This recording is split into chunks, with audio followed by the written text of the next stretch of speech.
أعوذ بالله من الشيطان الرجيم بسم الله الرحمن الرحيم رب يسر ولا تؤثر وتمم بالخير وبك نستعين يا فتاح اللهم نور قلبي بعلمك واشرح صدري بنور معرفتك واستعمل بدني بطاعتك وبارك وسلم على حبیبک۔ ترجمہ ہے، اے میرے اللہ آسان کر اور مشکل نہ کر اور بھلائی کے ساتھ پورا کر، اور ہم تجھ سے ہی مدد مانگتے ہیں۔ اے اللہ روشن فرما میرے دل کو اپنے علم کے ساتھ اور کھول دے میرے سینے کو اپنی معرفت کے نور کے ساتھ۔ میرے جسم کو استعمال فرما اپنی اطاعت میں، اور برکت فرما اور سلامتی نازل فرما اپنے حبیب صلی اللہ تعالی علیہ وآلہ وسلم پر۔ عام طور پر لوگ کہتے ہیں کہ اب پڑھا نہیں جاتا، عمر بہت زیادہ ہو گئی ہے، ہم فارغ نہیں ہوتے، بچوں کے کام بہت ہوتے ہیں، گھر کے کام بہت ہوتے ہیں۔ دیکھیں قرآن پاک کی آیت ہے، وَلَقَدْ يَسَّرْنَا الْقُرْآنَ لِلذِّكْرِ فَهَلْ مِن مُدَّكِرٍ۔ ترجمہ ہے، بے شک قرآن میں نے تمہارے لیے آسان کر دیا، ہے کوئی سیکھنے والا؟ دیکھیں جو بات اللہ سبحانہ و تعالیٰ کہتے ہیں اس کا مطلب ہے کہ اس میں حقیقت ہے۔ یہ قرآن پاک اتنا آسان ہے، اس کو سمجھنا اتنا آسان ہے کہ ہم سوچ بھی نہیں سکتے۔ جب ہمیں یہ قرآن سمجھ میں آنے لگتا ہے تو ایک بات ذہن میں آتی ہے کہ یا اللہ ہمیں پہلے کیوں توفیق نہیں دی اس کو کھول کے پڑھنے کی، ہم نے اتنی عمر اتنی زندگی کیوں اپنی ضائع کر دی۔ اگر آپ قرآن پاک دل سے پڑھنا چاہتے ہیں تو تعوذ پڑھ کر اپنے آپ کو اللہ سبحانہ و تعالیٰ کی پناہ میں دے دیں، کیونکہ یہ شیطان ہے جو ہمیں قرآن پاک کا سمجھنا اتنا مشکل کر کے بتاتا ہے کہ یہ ہم نہیں سمجھ سکتے، یہ بہت مشکل ہے، عربی سیکھنی بہت مشکل ہے۔ اس کے برعکس اگر ہمیں انگلش سیکھنی پڑے یا کوئی اور زبان سیکھنی پڑے تو وہ ہمارے لیے بہت آسان ہو جاتی ہے، ہمیں شوق بھی پیدا ہو جاتا ہے۔ وہ اس وجہ سے کہ شیطان چاہتا ہی نہیں ہے کہ یہ اللہ تعالیٰ کے راستے پر چلیں۔ کیونکہ اگر ہمیں قرآن پاک سمجھ میں آنے لگتا ہے تو ایک بات یاد رکھیں کہ یہ شیطان کو کبھی قبول نہیں ہوتا کہ کوئی انسان اللہ تعالیٰ کے راستے پر چلے۔ کیونکہ اگر ہم اللہ تعالیٰ کے راستے پر چلنا شروع ہو جائیں تو شیطان کو پتہ ہے کہ انہوں نے ہماری پھر نہیں ماننی، میں ویسے ہی رہ جاؤں گا، پھر یہ میری نہیں سنیں گے۔ ایک دفعہ اگر انہیں یہ پتہ چل گیا کہ اللہ تعالیٰ نے حکم کیا دیا، دیکھیں تبھی ہم ناظرہ قرآن پڑھتے ہیں، ہمیں کوئی فرق نہیں پڑتا، پڑھتے رہتے ہیں۔ اتنی زندگی ہو گئی جب سے ہمارے پہلا قرآن ختم ہوا، ہم ناظرہ قرآن پڑھتے ہیں، ہمیں کوئی فرق نہیں پڑتا۔ لیکن یہ جو شیطان ہے یہ ہمیں اس کی تفسیر سمجھنے نہیں دیتا۔ کیونکہ اگر ہم اس کی تفسیر سمجھ جائیں گے تو پھر ظاہر ہے کہ ہمیں اچھے برے کی سمجھ آ جائے گی، ہم شیطان کے راستے پر نہیں چلیں گے۔ تو دیکھیں سب سے پہلے جیسے آپ کو کوئی خیال آتا ہے، جیسے آپ کی سوچ ادھر ادھر ڈائیورٹ ہوتی ہے، یا قرآن آپ کو لگتا ہے اوہو بڑا مشکل ہے، کیا بوریت ہو رہی ہے، یہ تو سنا بھی نہیں جاتا، بس چھوڑو پھر دیکھیں گے، پھر شروع کریں گے، فوراً تعوذ پڑھیں۔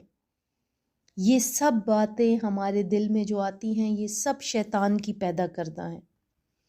ایک عالم کو یعنی علم لینے والا، عالم کون ہوتا ہے؟ علم لینے والا۔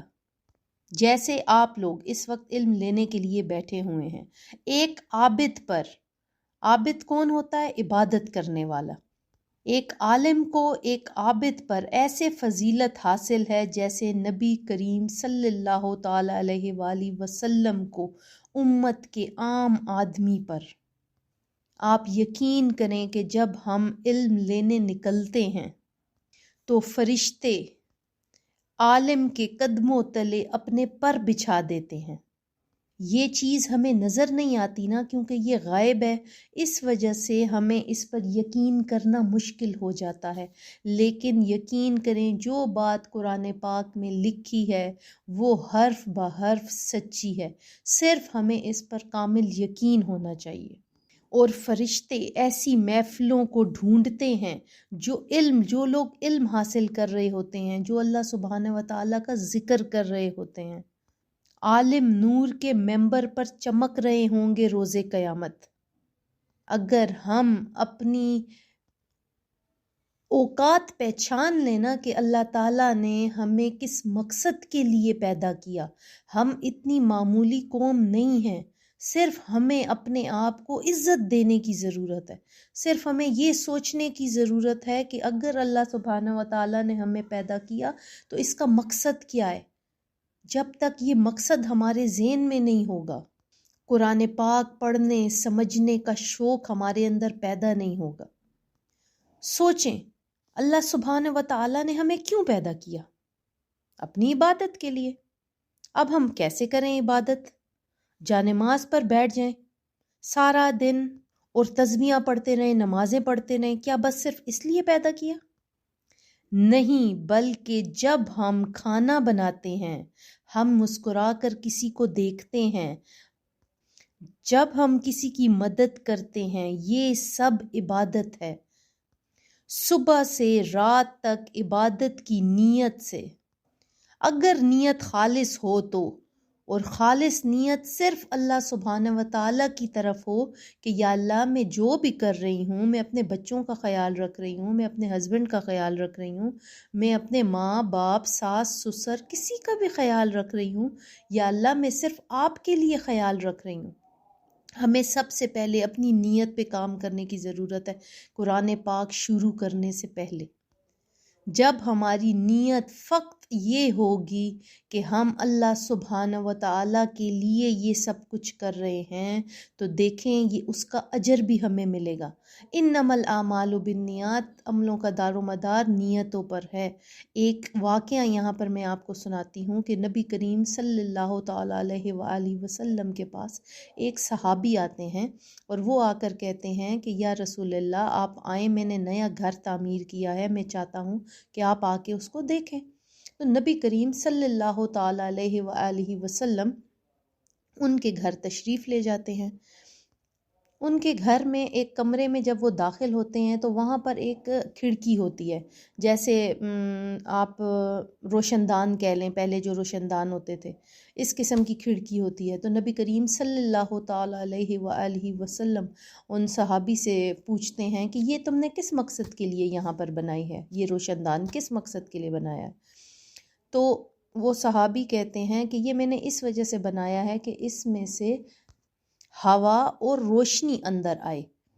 تو نبی کریم صلی اللہ تعالیٰ علیہ وآلہ وسلم فرماتے ہیں کہ دیکھو، اگر اس میں سے ہوا اور روشنی آنے سے کوئی نہیں روک سکتا، لیکن اگر تمہاری نیت یہ ہوتی کہ یہ جو میں یہاں پر روشن دان بنا رہا ہوں یا کوئی بھی سوراخ چھوڑ رہا ہوں، یہ اس مقصد کے لیے ہے کہ یہاں سے اذان کی آواز آئے اور میں نماز کے لیے جاؤں، تو تمہیں تمہاری نیت کا بھی ثواب ملتا۔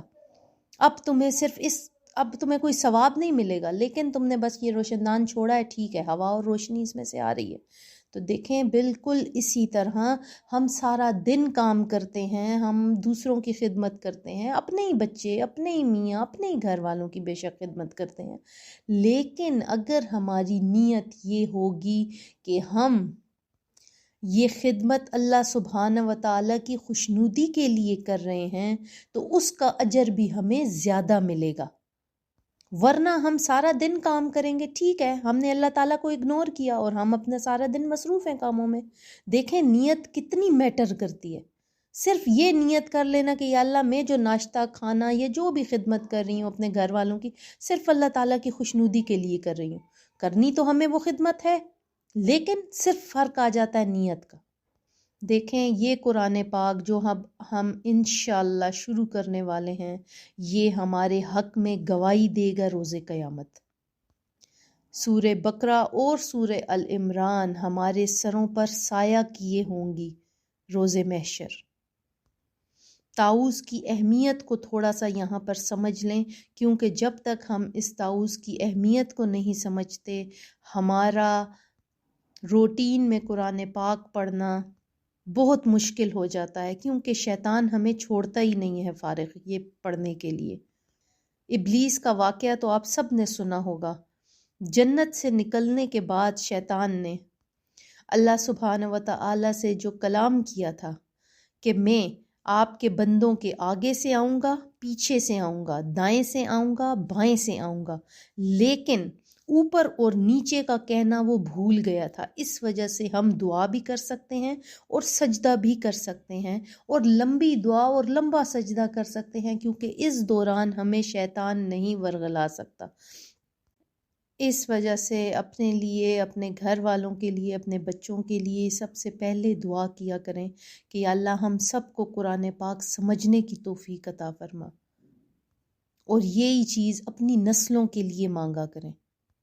دیکھیں، ہم کہیں پر اپنے گھر پہنچنے کے لیے، اگر ہم کسی دوسرے شہر میں ہیں، کہیں پہ ہم نے روم لیا ہوا ہے، کہیں ہم رہتے ہیں، تو اپنے جگہ پر، اپنے مقام تک پہنچنے کے لیے ہم کیسے سائن بورڈ پڑھتے ہیں، سائن بورڈ کی نشانیاں لگاتے ہیں، ایسے ایسے اس راستے سے جا جا کر ہم اپنے گھر تک پہنچیں گے۔ تو دیکھیں، اسی طرح اللہ تک پہنچنے کے لیے قرآن پاک پڑھنا لازمی ہے۔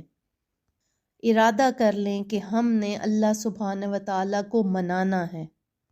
ظاہر ہے ناراضگی تو اللہ سبحانہ و تعالیٰ کی ہوگی۔ اگر اس وقت ہم اپنی عمر دیکھیں، 30 سال ہے، 32 سال ہے، 40 سال ہے، 45 سال ہے، ہم نے اتنی زندگی کیا کیا؟ ہم نے وہ ایک قرآن، وہ ایک کتاب نہیں پڑھی، وہ ایک کتاب نہیں سمجھی جو اللہ تعالیٰ نے فقط ہمارے لیے ایک کتاب بھیجی کہ اس کو سمجھ لو اور پھر اپنی زندگی کو دیکھو اور اپنی زندگی کو چلاؤ۔ اب جب ہم سارے اپنی زندگی کے مزے کر بیٹھے، غلطیاں کر بیٹھے، اس کے بعد اب ہمیں خیال آ رہا ہے کہ ہم لوگ یہ قرآن کھولیں، تو ناراضگی تو اللہ تعالیٰ کی ہوگی، اس لیے ہمیں اللہ تعالیٰ کو منانا ہے۔ دیکھیں، اللہ سبحانہ و تعالیٰ جب ہم سے پیار کرتے ہیں تو وہ جبرائیل علیہ السلام کو کہتے ہیں کہ میں اس بندے سے محبت کرتا ہوں، تم بھی اس سے محبت کرو۔ جبرائیل علیہ السلام فرشتوں کو کہتے ہیں کہ اللہ سبحانہ و تعالیٰ اس سے محبت کرتے ہیں تو اس سے تم بھی محبت کرو۔ آسمان کے فرشتے پھر زمین کے فرشتوں کو کہتے ہیں کہ اللہ سبحانہ و تعالیٰ اس بندے سے محبت کرتے ہیں تو تم بھی اس سے محبت کرو۔ پھر زمین کے جو فرشتے ہوتے ہیں وہ لوگوں کے دلوں میں القاء کر دیتے ہیں کہ یہ شخص جو ہے اس سے اللہ سبحانہ و تعالیٰ محبت کرتے ہیں تو آپ بھی اس سے محبت کرو۔ دیکھیں، بعض وقت ہم کہیں اجنبی جگہ پر، اجنبی شہر میں ہوتے ہیں، لیکن ہمیں کوئی ایسے لوگ مل جاتے ہیں جو ہم سے بے انتہا بعض وقت پیار کا اظہار کر بیٹھتے ہیں، تو ہم کہتے ہیں پتہ نہیں ہم تو انہیں نہیں جانتے، یہ ہم سے کیوں اتنے پیار سے بات کر رہے ہیں، کیوں اتنے میٹھے طریقے سے بات کر رہے ہیں۔ تو یہ محبت اللہ سبحانہ و تعالیٰ کی طرف سے ڈالی جاتی ہے ان لوگوں کے لیے جو اللہ سبحانہ و تعالیٰ کے لیے اپنے دن رات گزارتے ہیں، اپنے دن رات کے تمام کام میں اللہ سبحانہ و تعالیٰ کو بھولتے نہیں ہیں، ہر وقت ان کا ذکر، اللہ کا نام ان کے لبوں پر اور ان کے دل میں رہتا ہے۔ دیکھیں، اللہ سبحانہ و تعالیٰ کے سامنے دنیا کی حقیقت مچھر کے پر کے اوپر جو اس کی آئز ہوتی ہیں چھوٹی سی، اس کے برابر بھی اس دنیا کی حیثیت نہیں ہے اللہ سبحانہ و تعالیٰ کے سامنے۔ اصل دولت ہدایت ہے، جو جس کو مل جائے وہ خوش قسمت۔ اگر آپ اپنے آپ کو خوش قسمت دیکھنا چاہتے ہیں تو اللہ تعالیٰ کی اس رسی کو تھام لیں مضبوطی کے ساتھ، نہ چھوڑنے کی نیت اور ارادے سے، کیونکہ شیطان نے آپ سے چھڑوانی ہے یہ رسی۔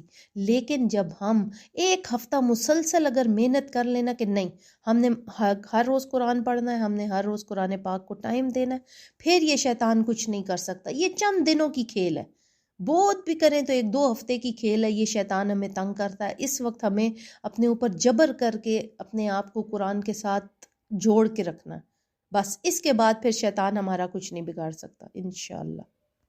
جب ہم اس راستے پر چل پڑتے ہیں تو پھر دنیا کے غم ہمیں چھوٹے لگنے لگتے ہیں۔ آزمائشیں آئیں گی اللہ کی طرف سے، لیکن ان کو خوش اسلوبی کے ساتھ پار کرنے کا طریقہ ہمیں آ جاتا ہے۔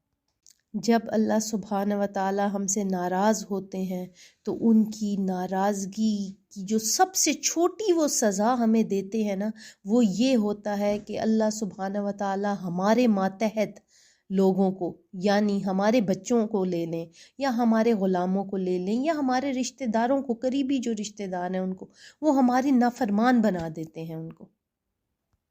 آج دیکھیں ہماری اولاد کیسے ہماری نافرمان ہے، یہ کیوں ہے؟ اب ہمیں سوچنے کی ضرورت ہے۔ طاؤس کے بعد تسمیہ یعنی بسم اللہ الرحمن الرحیم کی تھوڑی سی تعریف ہم دیکھ لیتے ہیں۔ حضرت جابر رضی اللہ تعالیٰ عنہ فرماتے ہیں کہ جب بسم اللہ نازل ہو رہی تھی تو بادل مشرق کی طرف سے چھٹ گئے، ہوائیں ساکت ہو گئیں یعنی رک گئیں، جانوروں نے بھی کان لگا لیے، شیاطین نے بھی کان لگا لیے، آسمان سے شعلے گرنے لگے۔ اللہ سبحانہ و تعالی نے اپنی عزت کی قسم کھا کر کہا کہ جس چیز پر بھی یہ کلمہ یعنی بسم اللہ پڑھا جائے گا میں اس میں ضرور برکت ڈال دوں گا۔ وضو کرنے سے پہلے اگر ہم بسم اللہ نہیں پڑھتے تو ہمارا وضو باطل ہو جاتا ہے۔ اسی لیے اللہ تعالیٰ نے کھانے، پانی پینے یا ہر کام سے پہلے بسم اللہ پڑھنے کا حکم دیا ہے۔ قیصر روم نے عمر رضی اللہ تعالیٰ عنہ کو لکھ کر بھیجا، میرے سر میں درد ہوتا ہے۔ عمر رضی اللہ تعالیٰ عنہ نے ایک ٹوپی بھیجی، جب پہنتے تو وہ ٹھیک ہو جاتے۔ ایک دن انہوں نے کھول کر دیکھا کہ آخر معاملہ کیا ہے، اس ٹوپی میں ایسی کیا بات ہے کہ جب میں پہنتا ہوں تو میرے سر کا درد ٹھیک ہو جاتا ہے۔ جب انہوں نے کھول کر دیکھا تو اس کے اندر بسم اللہ لکھی ہوئی تھی۔ سبحان اللہ۔ ایک اور روایت ہے، حضرت خالد بن ولید کو کفار نے کہا تم اللہ پر اتنا یقین رکھتے ہو، ہر وقت اللہ پر یقین کی بات کرتے ہو، یہ لو یہ زہر پی لو۔ انہوں نے بسم اللہ پڑھ کر وہ زہر پی لیا، ان کو کچھ نہ ہوا، کیوں کہ ان کا ایمان کامل تھا اس بسم اللہ پر۔ حضرت علی رضی اللہ تعالیٰ عنہ کو تیر لگا، انہوں نے کہا جب میں نماز کی حالت میں ہوں تب نکالنا۔ ہم اپنی نمازیں آج دیکھیں، کیا ہماری ایسی نمازیں ہیں؟ دیکھیں اس دنیا میں ہمارا رکنا بالکل ایسے ہے جیسے ایک شہر سے دوسرے شہر جا رہے ہوں تو بیچ میں اسٹے کرتے ہیں اسٹیشن پہ۔ تو یہ جو دنیا ہے یہ ہمارا اسٹیشن ہے، ہماری جو مستقل ہمارا جو ٹھکانہ ہے وہ ہے جنت یا اللہ نہ کرے تو دوزخ۔ ہم نے وہاں کے لیے اپنا سفر طے کرنا ہے اور اس راستے یا اس دنیا کے جتنے امتحان ہیں ان میں سے گزرنا ہے۔ قیامت کا دن نفسا نفسی کا ہوگا، سب ایک دوسرے سے بے خبر ہوں گے، بھاگ رہے ہوں گے۔ ہم کہتے ہیں بچے کو ماں کیسے چھوڑے گی؟ قیامت کے دن رحم کا جذبہ ختم ہو جائے گا انسانوں میں سے، قیامت کے دن رحم کا جذبہ بالکل نظر نہیں آئے گا، ہر کوئی اپنی فکر میں بھاگ رہا ہوگا، کسی پر کوئی رحم نہیں کرے گا۔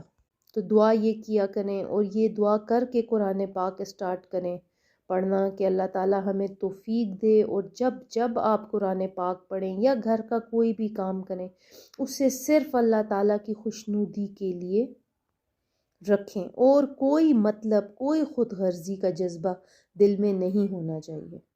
اور جس وقت آپ کلاس میں بیٹھے ہوں اس وقت لازمی اپنے لیے اپنے بچوں کے لیے دعا کیا کریں، کیوں کہ اس وقت کی دعا اللہ سبحانہ و تعالیٰ ضرور قبول کرتے ہیں۔ اور یہ بھی دعا کیا کریں کہ جو آیت ہم پڑھیں ہم اپنے اوپر اس کو اپلائی کریں اور اللہ تعالیٰ ہمیں عمل کرنے والا بنائے۔ آمین ثم آمین۔